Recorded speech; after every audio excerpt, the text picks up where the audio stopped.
Quadratic equation में क्या, ये रहा हमारा स्टैंडर्ड फॉर्म, है ना, इसी में इसको रिप्रेजेंट करना है। तो सबसे पहले क्वेश्चन को पढ़ते हैं क्या कह रहा है। और देखो, जब भी आप वर्ड प्रॉब्लम कर रहे हो ना, तो वर्ड प्रॉब्लम को बहुत ही अच्छे से पढ़ना, वो खुद ही बताते जाता है स्टेप बाय स्टेप कि मुझे ऐसे लिखो, है ना। हाँ, खुली किताब, वो क्या कहता है, मुझे ऐसे लिखो, मैं ऐसे ही सॉल्व हो जाऊंगा। तो area of a rectangular plot, rectangle पता है, सबसे पहले क्या करते हैं, एक रेक्टेंगल बना लेते हैं, ये बना, ये है ना रेक्टेंगल। अब ठीक है, एरिया है 528 मीटर स्क्वायर, 500, ये एरिया कितना है, is equals to 528 metre square. Okay, length of the plot in metres in 1 more than twice its breadth, ये हुई ना, यही तो बस समझना है क्या कह रहा है। अब देखो, रेक्टेंगुलर प्लॉट है, लेंथ ब्रेथ होगी, बिल्कुल। जब लेंथ और ब्रेथ की बात हो रही है ना, तो यहां पे कह रहा है कि जो हमारा लेंथ है, जो क्या है, लेंथ है, वो 1 more than जो है वो लैंग्वेज है किसके लिए, एडिशन के लिए। मोर देन हम क्या बोलते हैं, मोर देन जब भी आएगा एडिशन के लिए। 1 more than, एंड क्या कह रहा है, ट्वाइस इट्स ब्रेथ, है ना। तो जब ट्वाइस कह रहा है यानी कि 2 गुना हो गया, है ना। तो जो हमारी लेंथ गिवन है ना, वो कितनी है, तो जो ब्रेथ रखोगे उसी से हम लेंथ भी बना लेंगे, ठीक है। तो यहां पे जो हम लेट करेंगे, तो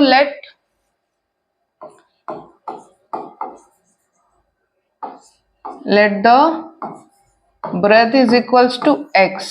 हमने क्या किया, let's consider breadth is equals to x, breadth हमने x रख लिया, तो अब L क्या होगी, लेंथ कैसे निकालेंगे, यहीं से निकालते हैं। तो देखो, लेंथ में क्या कह रहा है, 1 more than twice its, तो इसका ट्वाइस क्या होगा, 2x, और 2x में 1 more than हो गया, बस आ गया हमारे पास लेंथ और ब्रेथ। अब चलते हैं अपने क्वेश्चन के गिवन पार्ट की तरफ। 528 क्या है, एरिया। तो बच्चों, area is equals to L into B, पढ़ा है ना। 528 is equals to 2x plus 1 into x होगा, हाँ, क्यों नहीं होगा। तो 2x से x को मल्टीप्लाई कर दो, 2x स्क्वायर, और इन्हें मल्टीप्लाई कर दो x। अब ये इधर अकेले हैं, इसे इधर ले आओ, प्लस है, इसे माइनस कर दो। अब देखो, ये बना हमारा quadratic equation, 2x square plus x minus 528। बहुत ही आसान से सवाल है, कोई बहुत ज्यादा डिफिकल्ट नहीं है। अच्छा, डिफिकल्ट नहीं है कह रही हूँ, यहाँ पे इसको सॉल्व नहीं करना हमें, क्योंकि ये क्या कह रहा है कि जो सिचुएशन दी हुई है, जो क्वेश्चंस गिवन है हमारे पास, इससे आप क्वाड्रेटिक फॉर्म में लिखो, क्वाड्रेटिक इक्वेशन में बनाओ, बस सॉल्यूशन नहीं कह रहा है फाइंड करने। तो यहाँ हमें कोई भी सॉल्यूशन फाइंड नहीं करना है, हमें सिर्फ क्या करना है, इक्वेशंस क्रिएट करनी है। आई होप आप लोगों को ये समझ में आ रहा होगा। और बच्चों, समझ में आ रहा होगा तो कमेंट करके बताना मुझे, लाइक कर देना, शेयर और सब्सक्राइब भी कर देना। तो चलो, नेक्स्ट सेकंड क्वेश्चन क्या कह रहा है, the product of 2 consecutive positive integer is 306, we need to find the integers. Okay, सबसे पहली चीज क्या कह रहा है, consecutive positive integer. What is the meaning of consecutive?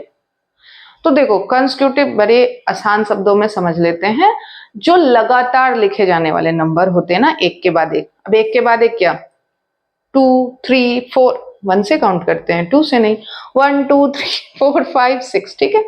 तो 1 में 1 जोड़ दो, 2 आ जाएगा, ठीक है ना। नेक्स्ट नंबर क्या हो गया, 1 2 3 4, ऐसे ही हम काउंट करते हैं। तो ये अगर लगातार नंबर है, ये कंसेक्यूटिव नंबर है ना, बट यहाँ हम क्या बोल सकते हैं, 1 + 1 है क्या, 2 + 1, 3 + 1, ऐसे बढ़ते चले जाएंगे कंसेक्यूटिव नंबर। ओके, अब यहां पर क्या कह रहे हैं, 2 कंसेक्यूटिव पॉजिटिव इंटीजर, तो लेट कर लेते हैं first number is equals to x। तो फर्स्ट अगर x है तो सेकंड क्या होगा, जल्दी से बताइए, x + 1 होगा, x + 1 होगा। ठीक है, अब यहां पे क्या कह रहा है, प्रोडक्ट। तो प्रोडक्ट का मतलब हमारे मैथ्स में क्या होता है, मल्टीप्लीकेशन। क्या होता है, multiplication. x into x + 1 is equals to 306। Multiply कर दो जल्दी से, x इसे भी इधर ले आओ, तभी तो ये बनाएगा ax² + bx + c = 0। तो ये लो